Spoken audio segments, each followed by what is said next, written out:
Sarjani town के वासियों, आपका तहे दिल से शुक्रगुजार हैं।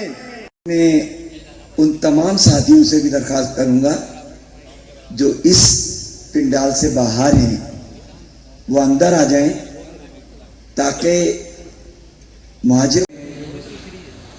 अब बाकायदा यहाँ पर एक वर्किंग कमेटी सरजानी टाउन की जो है, जो कि यहाँ पर काम करेगी, उसका ऐलान करना चाहूँगा।